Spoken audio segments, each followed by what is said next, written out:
여러분 안녕하십니까, 김홍근입니다. 안녕하십니까, 김재현 회장입니다. 오늘은 긴급 진단을 좀 하고 싶어서 나왔습니다. 그렇습니까?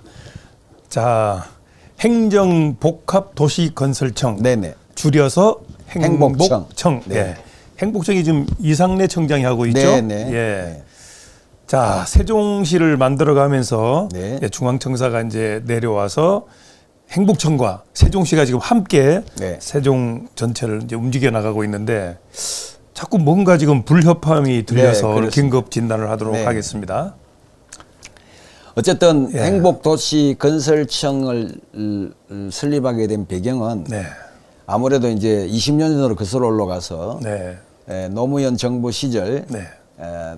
후보 때 세종에다가 이제 제2 행정도시를 만들겠다고 네. 공약한 데서부터 네. 뭐 아시다시피 그 당시에 새만금청, 네. 그 다음에 행복청 이렇게 이제 외청들이 이제 만들어졌어요. 네. 그래서 이제 초기 입안 단계에서부터 기본 설계 그리고 이제 청사 운영 네. 뭐 이런 일들을 굵직굵직한 일을 지금 거의 한 18년째 네. 잘 해오고 있습니다. 네. 그리고 지금 현재 이제 세종시의 시장을 지냈던 분 두 분도 네. 또 행복건설청 출신들이고 네. 현재 와 계시는 이상래 행복청장도 또 앞으로 정치인으로 꿈을 꾸고 있는 네. 말 그대로 정치 지망생으로 우리는 알고 있습니다. 네. 자, 그런데 문제는 네. 현재 이 세종시가 네. 이미 시로서 출범한 지가 이제 3기, 세종시로서는 3기잖아요. 네. 3기 시장이 출범했음에도 불구하고 예, 여전히 이제 세종시의 옥상옥으로 존재하면서 세종시의 자치 기능을 훼손한다는 얘기들이 여기저기서 지금 들려오고 있습니다. 자, 그러면 이게 기본적으로 갑질을 한다는 얘기가 들리고 있거든요. 세종시에. 아니, 그러니까 행복청이 이제 중앙청사, 중앙기관이라고 하는 어떤 네네네. 그런 것 때문에 그럴까요? 아무래도 이제 뭐 우리가 잘 알다시피 그 중앙 이제 국가기관이잖아요. 네. 행복청은 네네. 행복청 국가기관이고 소속돼 있는 데가 이제 국토교통부 산하입니다. 그렇죠. 또 재밌는 게 네. 82학번 서울대 법대 원희룡 장관과 동기예요. 아, 그렇구나. 예. 그래서 이제 이 행복청장으로 보낼 때에 이 원희룡 장관의 입김이 상당히 작용했다. 이런 얘기들이 들려옵니다. 예. 뭐 아시는 분은 아시겠지만은 현재 우리 이상래 청장은 충남 논산 출신이에요. 네. 서울대 법대 출신이고 네. 또 옛날 자민련 이상선 국회의원 밑에서 네. 보좌진으로 출발했기 때문에 어떻게 보면 처음부터 정치를 꿈꿔온 분이라고 할 수가 있습니다. 그래서 최근에 누군가가 이제 혹시 출마를 예정하고 있느냐 네. 그런 얘기를 물어보니까 적답을 피했어요. 적답을 피했다는 얘기는 관심은 있다는 얘기겠죠. 아, 그러네요. 그 다음에 이제 단세가 붙었는데 이거는 뭐 이제 들은 얘기니까 네. 제가 본인 입에서 직접 듣지는 않았지만 네. 들려오는 얘기는 뭐 중앙에서 공천을 해줘야 되지만은 공천해주면 나오겠다는 얘기죠. 아, 그래요? 네, 예. 그러니까 이제 한간에 들리는 이제 세종시의 소문은 네. 이상래 청장이 세종 남구 즉 갑구로 나오지 않겠느냐. 그래요? 현재도 이제 세종 갑구는 아시다시피 지구당 위원장이 이제 공석입니다. 네. 공석이고 얼굴만 이제 송하영 위원장 있잖아요. 네. 그러다 보니까 일부러 이상래 청장을 위하여 배려하는 차원에서 공석으로 남겨둔 게 아니냐 이런 얘기가 이제 심심찮게 나오고 있는 가운데에 자, 그렇다면 이분이 과연 그런 어떤 정치적인 꿈을 가지고 있다면 세종 시민에게 뭔가 좀 도움을 주는 일을 하고 나와야 돼요. 그렇죠. 예. 지금은 총대를 매야 된다는 얘기죠. 다시 말해서 세종시가 이제 20년 가까이 되다 보니 네. 이제 세종시는 세종시 나름대로의 모양을 갖추기 시작을 했어요. 네. 그리고 이제 행복청이 설립될 당시에 세워졌던 원안이 있을 거 아닙니까? 네. 이 원안은 여러 번 실패를 했습니다.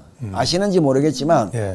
초창기 흔히 말하는 시범단지를 세울 때에 설계 공모를 해서 네. 대기업이 5개가 땅을 분양을 받았어요. 네.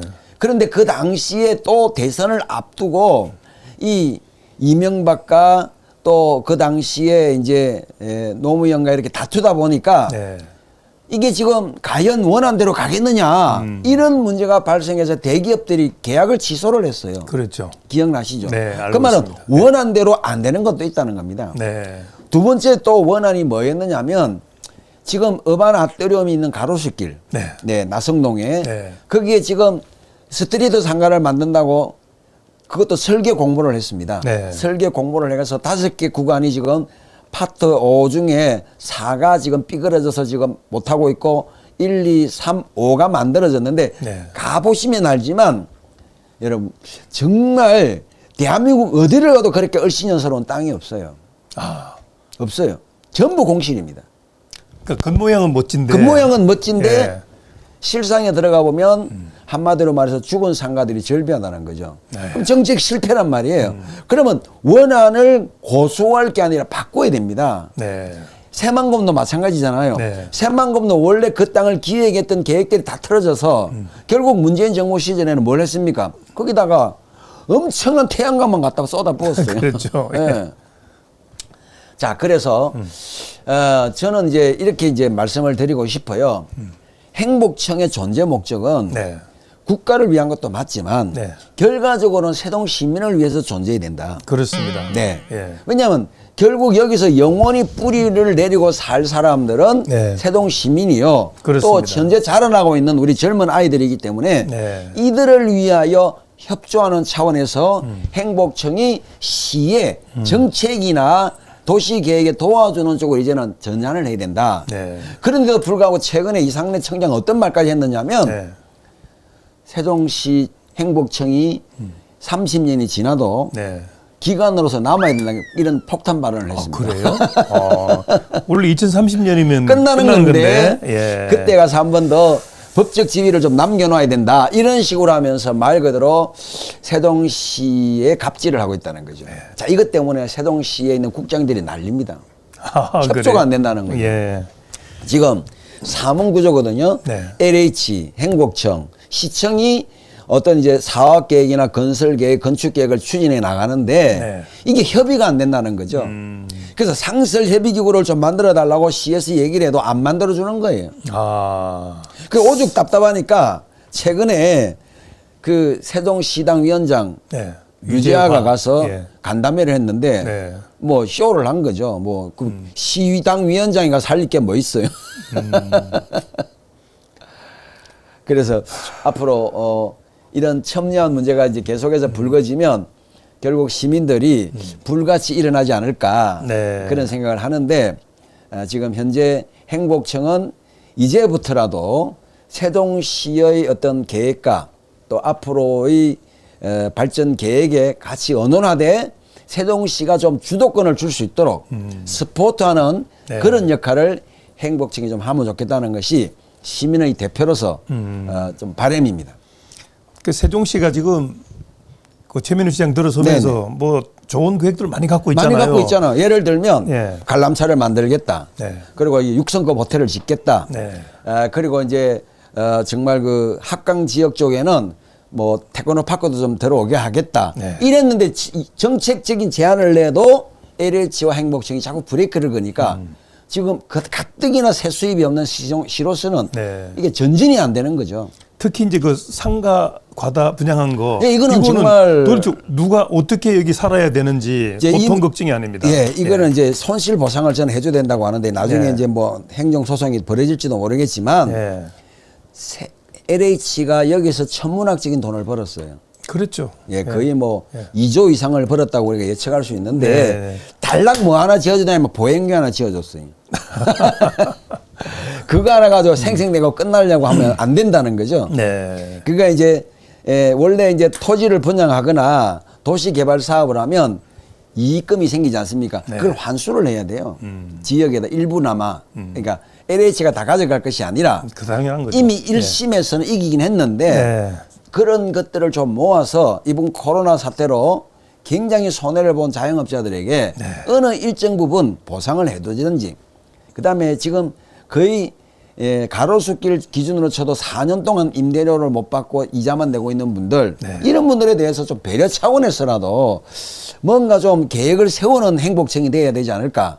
이건 시에서 할 문제가 아니거든요. 알겠습니다. 말 그대로 계획을 세우고 분양을 하고 땅값을 챙겼던 LH와 그 세금을 거두어 갔던 행복청이 책임져야 되는데 그 부담감을 전부 시가 안고 있다 보니 이 시 재정이 거들나고 있습니다. 지금. 알겠습니다. 자, 우리 행복청장 이상래 청장은 이 방송을 꼭 보시고. 보시고 그 세종시와 조율을 좀 잘해서 세종시가 나가고자 하는 것은 갑질로 좀 하지 말고 네네. 이 중앙기관에 있다고 하는 잘못된 생각을 하고 네네. 있는 것 같아요. 예, 조율해서 그래서 갑질하지 지금 말고 시민단체 회장님 몇 분이 저하고 지금 뭐라고 얘기했냐면 네. 이대로 가면 세종시는 죽은 도시가 된다. 베드타운이 된다. 그렇게 되는 거죠. 예. 조금 더 전향적으로 산업체도 들어오고 네. 좀 고급 빌딩도 좀 들어오고 네. 호텔도 들어오고 이렇게 할 수 있도록 하지 않는다면 네. 결과적으로는 가서 덜어 눕는 수밖에 없다. 이런 얘기까지 하고 있습니다. 예. 자, 귀를 잘 기울이시고 세종시와 행복청이 잘 조율을 하기를 바랍니다. 김전 대표 함께했습니다. 감사합니다. 감사합니다.